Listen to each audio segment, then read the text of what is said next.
Este audiolibro es un desafío para quienes buscan un cambio en sus vidas. Si estás listo para el desafío, acompáñanos en este viaje de transformación. Bienvenidos a la segunda y emocionante parte del capítulo final de Piense y hágase rico. En este tramo final, desvelaremos los secretos más impactantes para alcanzar el éxito. No querrás perderte ni un segundo de esta revelación. ¿Estás listo para dar el paso definitivo hacia tus sueños? Asegúrate de suscribirte a nuestro canal para ser el primero en acceder a la guía que transformará tu vida. Aquí está, el clímax que has estado esperando. Falta de moderación. Hábito de usar alcohol o narcóticos para eliminar dolores como los de cabeza, las neuralgias, etc., en lugar de buscar y eliminar la causa. El temor a la enfermedad suele estar relacionado con el temor a la pobreza, en especial en el caso del hipocondríaco, que se preocupa constantemente por la posibilidad de tener que pagar las facturas del médico, del hospital, etc.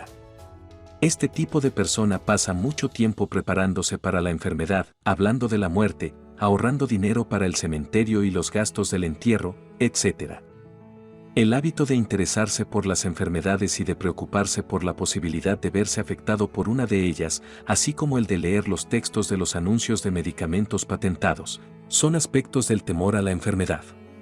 El temor a la pérdida del amor. La fuente original de este temor inherente surgió, evidentemente, del hábito del hombre polígamo de robarle la compañera a su semejante o de tomarse libertades con ella cada vez que podía. Los celos y otras formas similares de neurosis surgen del temor heredado del hombre a la pérdida del amor de alguien. Este temor es el más doloroso de los 6 temores básicos. Tal vez causa más daño al cuerpo y a la mente que cualquiera de los otros temores básicos. Es probable que el temor a la pérdida del amor se remonte a la edad de piedra, cuando los hombres robaban las mujeres por la fuerza bruta. Ahora continúan robándolas, pero su técnica ha cambiado. En lugar de la fuerza, utilizan la persuasión, la promesa de vestidos bonitos, de coches estupendos y de otros, señuelos, mucho más efectivos que la fuerza física. Los hábitos del hombre son los mismos que eran en los albores de la civilización, pero ahora los expresa de formas muy diferentes. Un cuidadoso análisis ha demostrado que las mujeres son mucho más susceptibles a ese temor que los hombres. Este hecho se explica con facilidad. La experiencia ha enseñado a las mujeres que los hombres son polígamos por naturaleza y que no se debe confiar en ellos cuando se encuentran en manos de rivales. Síntomas del temor a la pérdida del amor. Los síntomas más característicos de este temor son celos. El hábito de sospechar de los amigos y de las personas queridas sin ninguna evidencia razonable de motivos suficientes. El hábito de acusar de infidelidad a la pareja sin motivo alguno. La sospecha de todo el mundo en general, sin tener fe en nadie. Descubrir imperfecciones. El hábito de descubrir imperfecciones en amigos, parientes, asociados en los negocios y personas amadas, a la menor provocación o sin causa que lo justifique. Juego. El hábito de jugar, robar, engañar y aceptar cualquier otra oportunidad de riesgo con el propósito de conseguir dinero para la persona amada, en la creencia de que el amor se puede comprar. El hábito de gastar mucho más de lo que se ingresa o de incurrir en deudas para proporcionar regalos a la persona amada con objeto de brindarle una imagen favorable. Insomnio, nerviosismo, falta de perseverancia, debilidad de voluntad, falta de autocontrol, falta de confianza en sí mismo, mal carácter. El temor a la vejez. En conjunto, este temor surge de 2 fuentes. En primer lugar, del pensamiento de que la vejez puede traer consigo la pobreza. En segundo término, siendo esta la fuente más común, a partir de enseñanzas falsas y crueles del pasado que se han mezclado demasiado bien con fuego y azufre, y otras ideas diseñadas con gran astucia para esclavizar al hombre a través del temor. En el caso del temor básico a la vejez, el hombre tiene 2 razones muy sanas para su aprensión. Una surge de la desconfianza hacia sus semejantes, que pueden arrebatarle todas sus posesiones mundanas, y la otra surge de las terribles imágenes que hay en su mente acerca del más allá. La posibilidad de la mala salud, que se incrementa a medida que la gente envejece, contribuye asimismo a este temor tan común a la vejez. El erotismo también entra a formar parte del temor a la vejez, ya que a ningún hombre le agrada la idea de ver disminuida su atracción sexual. La causa más común de temor a la vejez va asociada con la posibilidad de la pobreza. Asilo no es una palabra muy agradable. Produce un escalofrío en la mente de toda persona que afronta la posibilidad de tener que pasar los últimos años de su vida en una casa de beneficencia. Otra causa que contribuye al temor a la vejez es la posibilidad de perder la libertad y la independencia, ya que la vejez puede traer consigo la pérdida de la libertad, tanto física como económica. Síntomas del temor a la vejez. Los síntomas más comunes de este temor son la tendencia a reducir la actividad y a desarrollar un complejo de inferioridad en la edad de la madurez mental hacia los 40 años, con la falsa creencia de que uno se descuida a causa de la edad. La verdad es que los años más útiles del hombre, tanto mental como físico, son los comprendidos entre los 40 y los 60. El hábito de hablar de uno mismo, como pidiendo disculpas por ser viejo, solo porque se han alcanzado los 40 o 50 años, en lugar de darle la vuelta a esa regla y expresar gratitud por haber alcanzado la edad de la sabiduría y la comprensión. El hábito de matar la iniciativa, la imaginación y la confianza en sí mismo al creer falsamente que se es demasiado viejo para ejercer esas cualidades. La costumbre de la persona de 40 años que se viste con el propósito de intentar aparecer más joven y que actúa con las formas afectadas de los jóvenes, inspirando con ello el ridículo, tanto en los amigos como en los extraños. El temor a la muerte. Para algunos, este es el más cruel de todos los temores básicos. La razón resulta evidente. En la mayoría de los casos, es posible achacar al fanatismo religioso los terribles dolores de miedo asociados con el pensamiento de la muerte. Los llamados paganos temen menos a la muerte que los más civilizados. El hombre se ha planteado durante miles de años las mismas preguntas que aún no ha podido contestar acerca del ¿de dónde y hacia dónde? ¿De dónde proceso y hacia dónde voy? Durante los periodos más oscuros del pasado, los más astutos y los más fuertes no fueron precisamente lentos a la hora de ofrecer respuesta a estas preguntas a cambio de un precio. Acude a mi tienda, abraza mi fe, acepta mis dogmas, y te daré el pasaje que te admitirá en el cielo cuando mueras, grita un líder sectario. Permanece fuera de mi tienda y puede que el diablo se apodere de ti y te queme por toda la eternidad. El pensamiento del castigo eterno destruye el interés por la vida y hace imposible la felicidad. Aunque el líder religioso no sea capaz de proporcionar un salvoconducto hacia el cielo, ni la falta de él permita al desgraciado descender al infierno, la posibilidad de esto último parece tan terrible, que el simple pensamiento se apodera de la imaginación de una forma tan realista que paraliza la razón e instala el temor a la muerte en nuestra mente. El temor a la muerte no es ahora tan común como lo fue en la época en que no existían grandes universidades. Los hombres de ciencia han derramado el foco de la verdad sobre el mundo, y esa verdad está liberando rápidamente a los hombres de este terrible temor a la muerte. Aquellos que asisten a las universidades no se dejan impresionar ya fácilmente por el fuego y el azufre. Con la ayuda de la biología, la astronomía, la geología y otras ciencias afines, se han ido disipando los temores que se apoderaron de las mentes de los hombres en otras épocas más oscuras. El mundo entero está compuesto de solo dos cosas, energía y materia. En la física elemental aprendemos que ni la materia ni la energía, las únicas dos realidades conocidas por el hombre, pueden ser creadas ni destruidas. Tanto la materia como la energía pueden ser transformadas, pero ninguna de ellas destruida. Si la vida es alguna cosa, es energía. Si es imposible destruir la energía y la materia, resulta evidente que tampoco se puede destruir la vida. Esta, como cualquier otra forma de energía, puede pasar por distintos procesos de transición o de cambio, pero nunca se puede destruir. La muerte no es más que una transición. Si la muerte no es simple cambio, o una transición, en tal caso, nada existe después de ella, excepto un largo y eterno sueño pacífico, y el sueño no es algo a lo que haya que temer. Así pues, usted puede eliminar para siempre el temor a la muerte. Síntomas del temor a la muerte. Los síntomas generales de este temor son la costumbre de pensar en la muerte antes que en obtener lo máximo de la vida. Ello se debe, en general, a la falta de propósito o a la falta de una ocupación adecuada.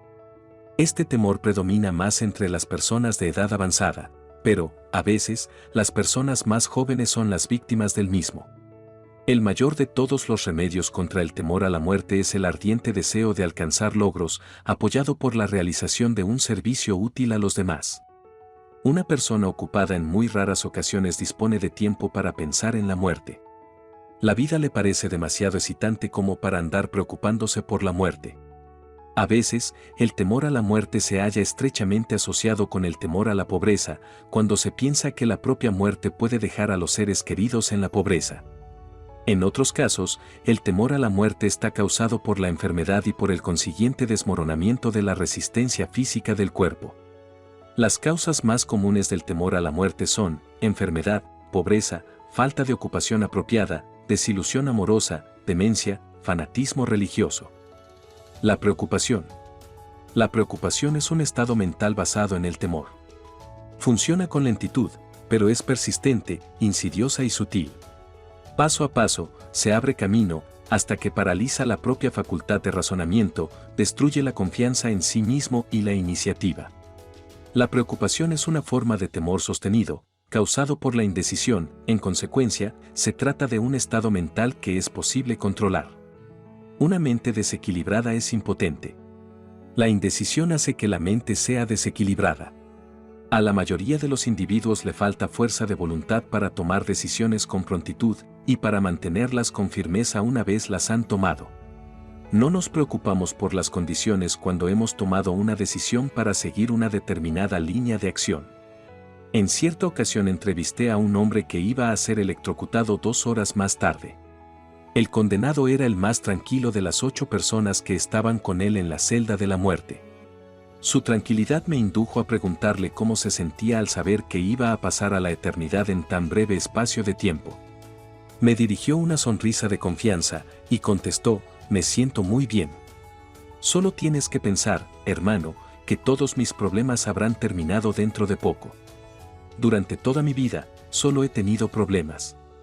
Siempre me ha resultado muy difícil conseguir alimento y ropa. Dentro de poco, ya no necesitaré nada de eso. Me he sentido muy bien desde que supe con seguridad que iba a morir. Entonces, me preparé mentalmente para aceptar mi destino con buen espíritu. Al tiempo que hablaba, devoraba una cena de unas proporciones suficientes para 3 hombres, comiendo cada bocado de alimento que se le traía y, al parecer, disfrutándolo tanto como si no le esperara ningún desastre. La decisión daba una resignación a ese hombre ante su destino. La decisión también puede prevenir la aceptación de circunstancias no deseadas. A través de la indecisión, los 6 temores básicos se transforman en un estado de preocupación. Suprima para siempre el temor a la muerte, tomando la decisión de aceptarla como un acontecimiento inevitable. Elimine el temor a la pobreza adoptando la decisión de conseguir todas aquellas riquezas que pueda acumular sin preocupación.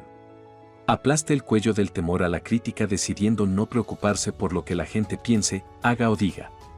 Elimine el temor a la vejez tomando la decisión de aceptarla, no como un obstáculo, sino como una gran bendición que lleva consigo la sabiduría, el autocontrol y la comprensión que no se conocen en la juventud. Libérese del temor a la enfermedad adoptando la decisión de olvidarse de los síntomas. Domine el temor a la pérdida del amor decidiendo salir adelante sin amor si eso llegara a ser necesario. Mate la costumbre de la preocupación en todas sus formas, tomando la decisión general de que no hay nada en la vida, por lo que valga la pena preocuparse.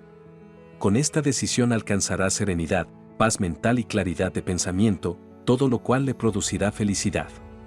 Un hombre cuya mente está llena de temor no solo destruye sus propias posibilidades de acción inteligente, sino que transmite estas vibraciones destructivas a las mentes de todos aquellos que entran en contacto con él, y con eso también destruye sus posibilidades. Incluso un perro o un caballo sabe cuando le falta valor a su amo. Es más, un perro o un caballo captará las vibraciones de temor que su amo emite y se comportará de acuerdo con ellas. Mucho más abajo, en la línea de inteligencia del reino animal, uno se encuentra con esa misma capacidad para captar las vibraciones del temor. El desastre del pensamiento negativo. Las vibraciones del temor pasan de una mente a otra con la misma rapidez y seguridad con que el sonido de la voz humana pasa de la emisora de radio al receptor.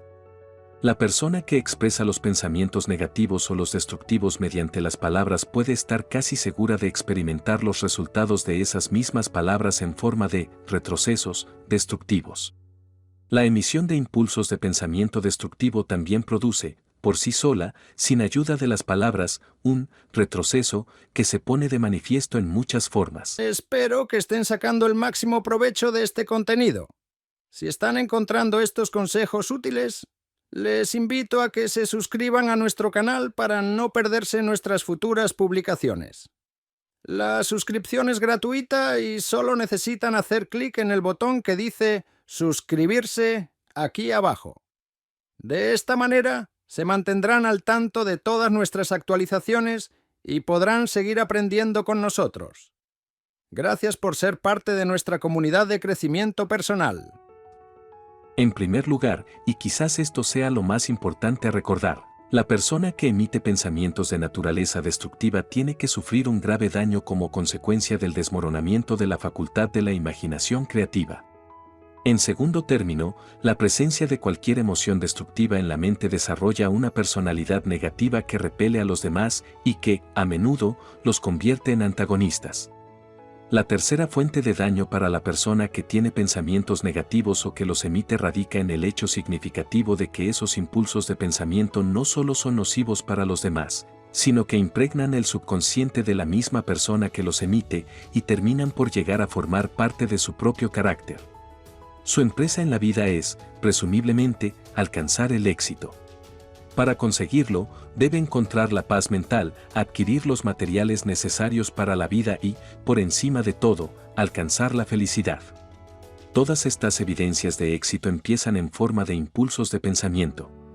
Usted puede controlar su propia mente, dispone usted del poder para alimentarla con aquellos impulsos de pensamiento que prefiera. Con este privilegio también va la responsabilidad de utilizarlos de forma constructiva. Usted es el dueño de su propio destino terrenal, de la misma forma que tiene el poder para controlar sus propios pensamientos. Usted es capaz de influir, dirigir y controlar su propio ambiente, haciendo que su vida sea aquello que usted desea, o bien puede descuidar el ejercicio de ese privilegio, que es exclusivamente suyo, para que su vida se encuentre sometida y, por lo tanto, a merced de las circunstancias que le arrojarán de un lado a otro, como si fuera una tabla a merced de las olas del océano. El taller del diablo. Además de los 6 temores básicos, hay otro mal del que la gente suele sufrir. Constituye un terreno abonado en el que las semillas del fracaso crecen en abundancia. Es algo tan sutil que, con frecuencia, ni siquiera se detecta su presencia. Esta aflicción no puede clasificarse como un temor. Es algo que se haya enraizado más profundamente y que, a menudo, resulta más funesto que los 6 temores básicos. A falta de un nombre mejor, denominemos a esta mal susceptibilidad a las influencias negativas. Los hombres que acumulan grandes riquezas se protegen siempre contra él. Aquel que se ve afectado por la pobreza nunca lo hace. Los que tienen éxito en cualquier actividad han de preparar sus mentes para resistirse a este mal. Si usted está leyendo esta filosofía con el propósito de acumular riquezas, debe examinarse a sí mismo con sumo cuidado, para determinar si es usted susceptible a las influencias negativas. Si descuida este autoanálisis, habrá renunciado a su derecho a alcanzar el objeto de sus deseos. Haga que su autoanálisis sea investigador. Después de haber leído las preguntas preparadas para llevarlo a cabo, aténgase a un estricto recuento de sus respuestas. Ponga manos a la obra con toda la atención posible, como si emprendiera la búsqueda de cualquier otro enemigo del que supiera que está esperándole para tenderle una emboscada, y enfréntese a sus propias faltas, tal y como haría con un enemigo más tangible. Puede protegerse con facilidad contra los salteadores de caminos, ya que la ley ofrece cooperación organizada en beneficio de usted, pero tenga en cuenta que este, 7º mal básico, es mucho más difícil de dominar, porque suele golpear cuando usted no es consciente de su presencia, tanto si usted duerme como si está despierto. Además, su arma es intangible, pues consiste simplemente en un estado mental. Este mal también resulta peligroso debido a que golpea de muchas formas diferentes, tantas como experiencias humanas existen. En ocasiones, entra en la mente a través de palabras bien intencionadas pronunciadas por un pariente cercano. Otras veces, le perturba a uno desde dentro, por medio de la propia actitud mental. Siempre es tan mortal como un veneno, aun cuando no pueda matar con la misma rapidez. Cómo protegerse de las influencias negativas.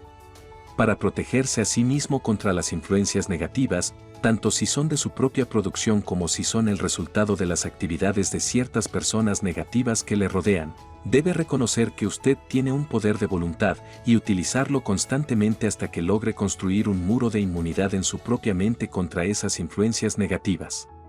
Reconozca el hecho de que usted, al igual que todo ser humano, es, por naturaleza, perezoso, indiferente y susceptible a todas las sugerencias que armonicen con sus debilidades.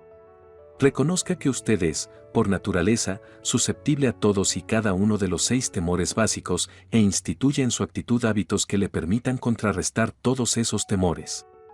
Reconozca que las influencias negativas actúan a menudo sobre usted a través de su propia mente subconsciente y que, en consecuencia, resultan difíciles de detectar, por lo que debe mantener la mente cerrada contra todas aquellas personas que lo depriman o lo desanimen de cualquier forma.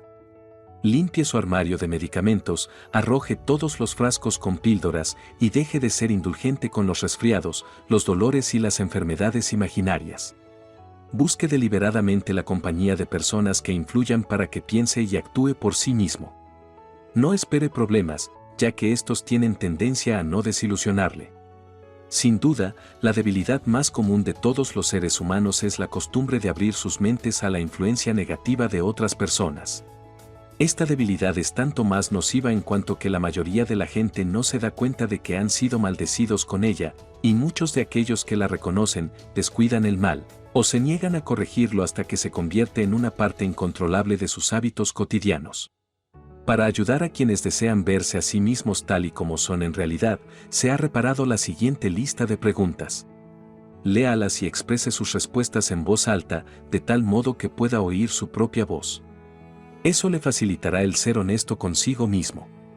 Cuestionario de autoanálisis. ¿Suele quejarse de sentirse mal? En tal caso, ¿cuál es la causa?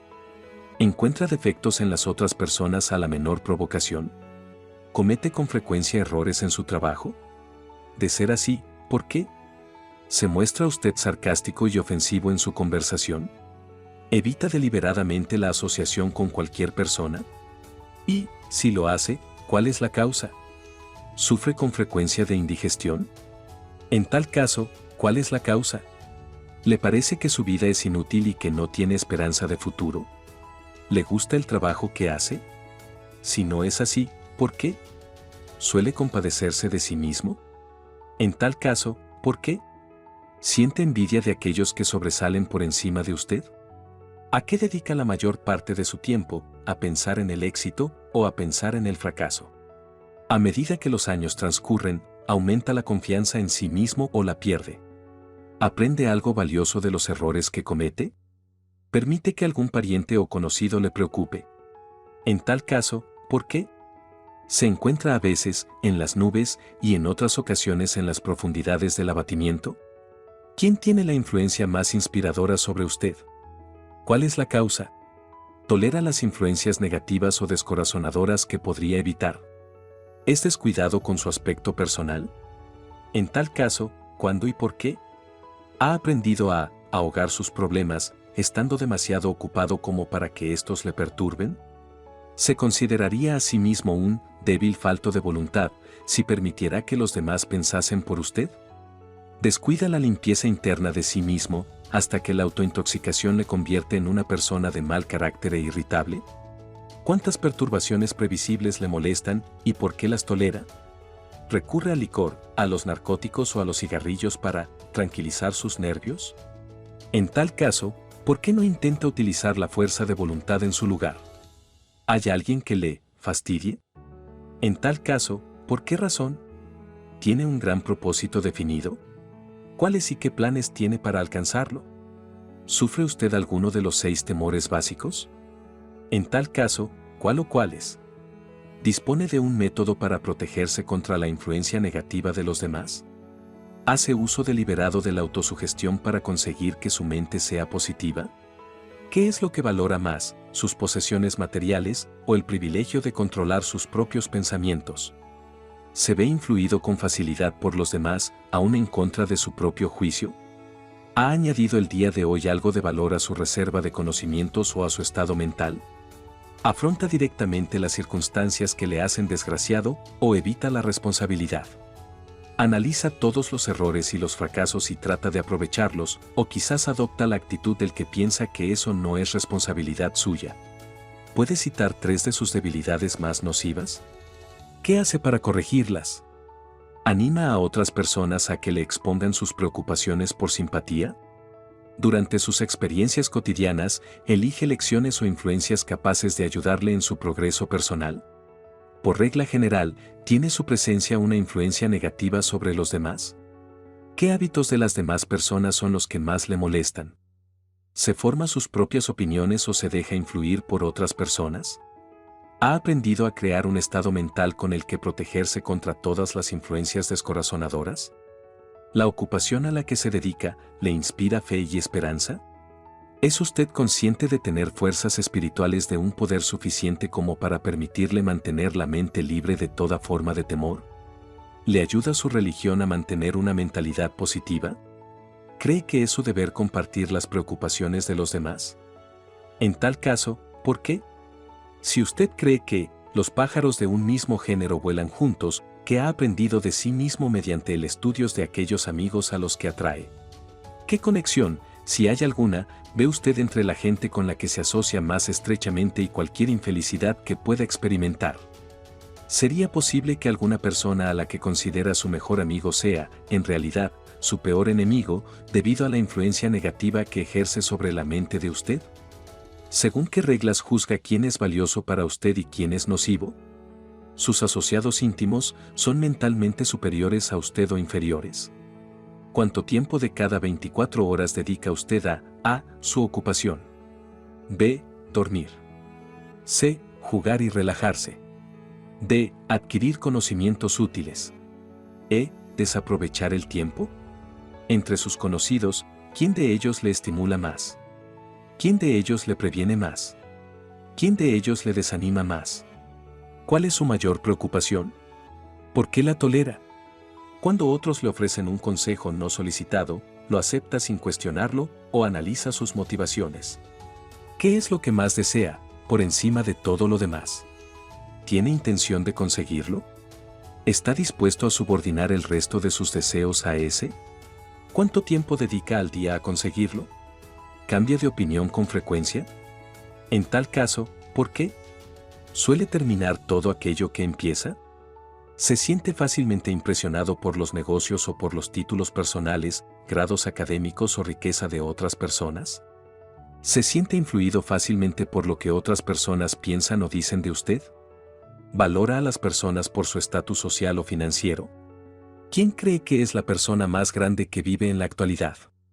¿En qué aspecto considera que esa persona es superior a usted? ¿Cuánto tiempo ha dedicado a estudiar y contestar a todas estas preguntas? Al menos se necesita un día para llevar a cabo el análisis y dar contestación a todas las preguntas de la lista. Si ha contestado a todas estas preguntas con sinceridad, sabe más acerca de sí mismo que la mayoría de las personas. Estudie las preguntas con sumo cuidado, vuelva a revisarlas una vez a la semana durante varios meses, y asómbrese ante la cantidad de conocimiento adicional de gran valor que habrá adquirido sobre sí mismo por el simple método de contestar con honradez a estas preguntas. Si no se siente seguro en lo que se refiere a las respuestas a algunas preguntas, busque el consejo de quienes le conozcan bien, en especial de aquellos que no tienen motivo alguno para halagarlo, y véase a sí mismo a través de sus ojos. La experiencia le resultará asombrosa. La única cosa sobre la que usted tiene control absoluto. Usted dispone de un control absoluto sobre una única cosa, sus pensamientos. Se trata del hecho más significativo e inspirador de todos los conocidos por el hombre. Refleja la naturaleza divina del hombre. Esta prerrogativa divina es el único medio de que usted dispone para controlar su destino. Si no logra controlar su mente, puede estar seguro de que no logrará controlar nada más. Si tiene que ser descuidado en lo que se refiere a sus posesiones, deje que sea en relación con las cosas materiales. Su mente es su posesión espiritual. Protéjala y utilícela con todo el cuidado al que tendría derecho la realeza divina. Para ese propósito se le dio la fuerza de voluntad. Por desgracia, no existe protección legal contra aquellos que, ya sea a propósito o por ignorancia, envenenan las mentes de los demás mediante la sugestión negativa. Esta forma de destrucción debería ser punible y con duros castigos legales, porque puede destruir, como sucede a menudo, las oportunidades de la persona para adquirir cosas materiales que están protegidas por la ley. Hombres con mentes negativas trataron de convencer a Thomas Edison de que no podría construir una máquina que registrara y reprodujera la voz humana, porque, dijeron, nunca antes nadie ha producido una máquina igual. Edison no les creyó. Sabía que la mente era capaz de producir cualquier cosa que la propia mente pudiera concebir y creer, y ese conocimiento fue lo que elevó al gran Edison por encima del rebaño común. Hombres con mentes negativas le dijeron a F. W. Woolworth que se arruinaría si trataba de dirigir una tienda sobre la base de ventas de artículos a 5 y 10 centavos. Woolworth se negó a creerles. Sabía que podía hacer cualquier cosa, dentro de lo razonable, si apoyaba sus planes con la fe. Ejerció su derecho a descartar de su mente las sugerencias negativas de los demás y acumuló una fortuna de más de $100 millones. Personas de mentalidad dubitativa se burlaron cuando Henry Ford probó su primer automóvil, toscamente fabricado, en las calles de Detroit. Algunos afirmaron que aquel artefacto jamás sería práctico. Otros dijeron que nadie pagaría un céntimo por aquel cacharro. Ford replicó: llenaré la tierra con vehículos que dependerán del motor. Y lo hizo. En beneficio de aquellos que buscan grandes riquezas, recordemos que, prácticamente, la única diferencia existente entre Henry Ford y una gran mayoría de trabajadores es la siguiente: Ford tenía una mente y la controlaba. Los demás tienen mentes que ni siquiera intentan controlar. El control mental es el resultado de la autodisciplina y el hábito. O usted controla su mente, o ésta le controla a usted. No hay compromisos ni términos medios. El método más práctico de todos para controlar la propia mente es el hábito de mantenerla ocupada con un propósito definido, apoyado por un plan concreto. Estudie todo aquello que se sepa sobre cualquier hombre que haya alcanzado un éxito notable, y observará que ese hombre tiene control sobre su propia mente, que ejercita ese control y que lo dirige hacia la obtención de objetivos definidos. Sin la existencia de ese control, el éxito no es posible. 55 excusas famosas del viejo sí. Las personas que no alcanzan el éxito tienen un rasgo característico común.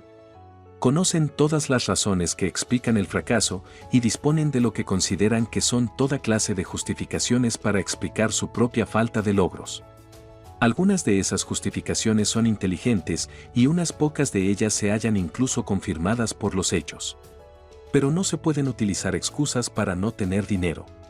¿El mundo que nos rodea solo quiere saber una cosa: ¿ha alcanzado usted el éxito?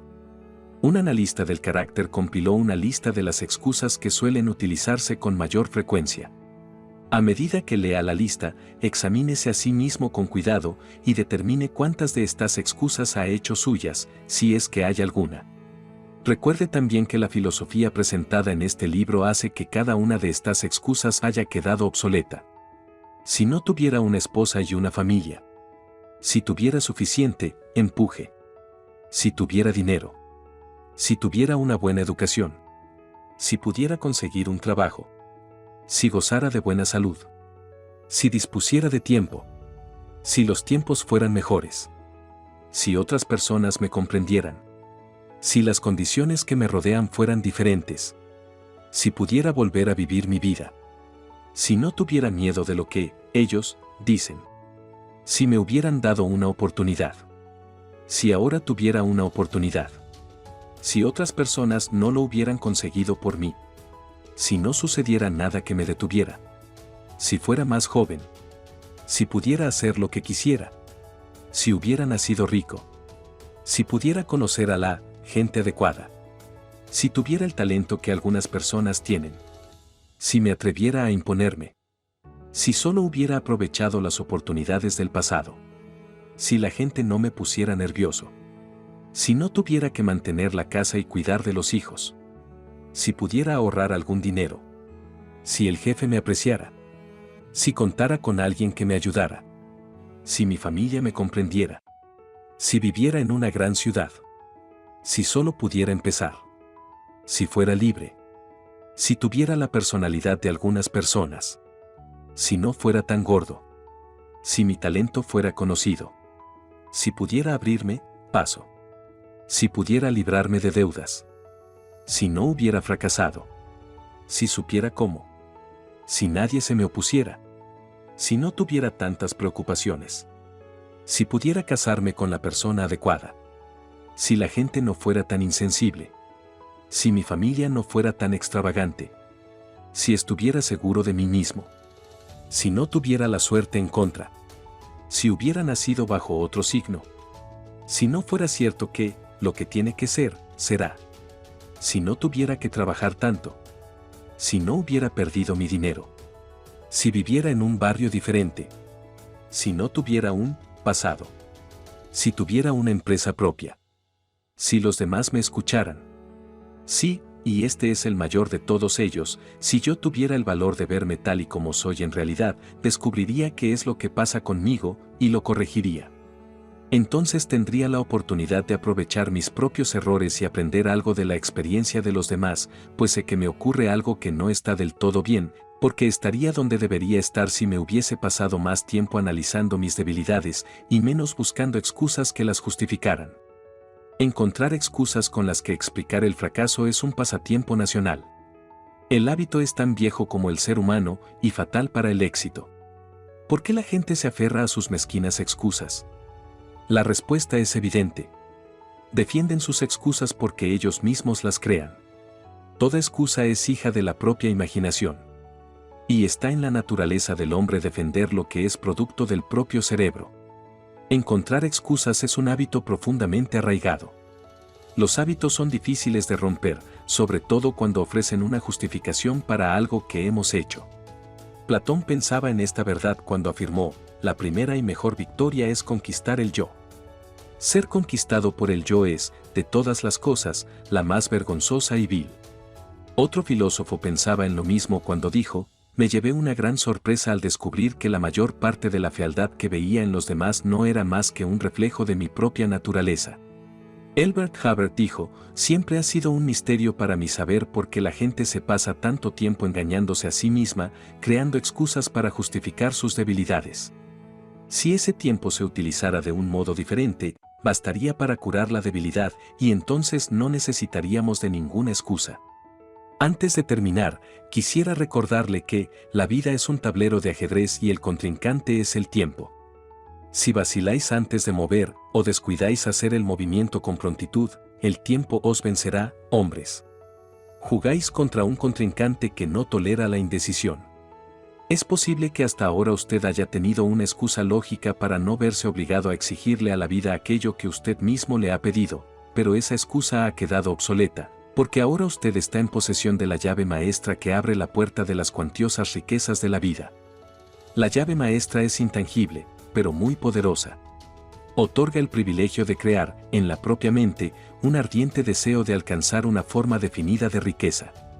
No hay ningún castigo por utilizarla, pero se ha de pagar un precio por no hacerlo. Ese precio es el fracaso. Si se la utiliza, en cambio, le espera una recompensa de enormes proporciones. Se trata de la satisfacción que nos produce conquistar el yo y obligar a la vida a entregarnos aquello que se le pide. La recompensa es digna de su esfuerzo. ¿Está dispuesto a empezar y convencerse? Si todos estamos relacionados, dijo el inmortal Emerson, debemos conocernos. Para terminar, permítaseme decir, si todos estamos relacionados, nos hemos conocido a través de estas páginas. Fin. Eso es todo por hoy. Pero espera, la verdadera transformación solo está comenzando. ¿Listo para más? Haz clic en otro de nuestros videos en pantalla para seguir alimentando tu mente con sabiduría de autoayuda. Y no te detengas ahí, exprésate. Deja tus comentarios abajo, danos un me gusta si este contenido te inspiró y asegúrate de suscribirte para no perderte ni una pizca de inspiración en el futuro. Hasta la próxima.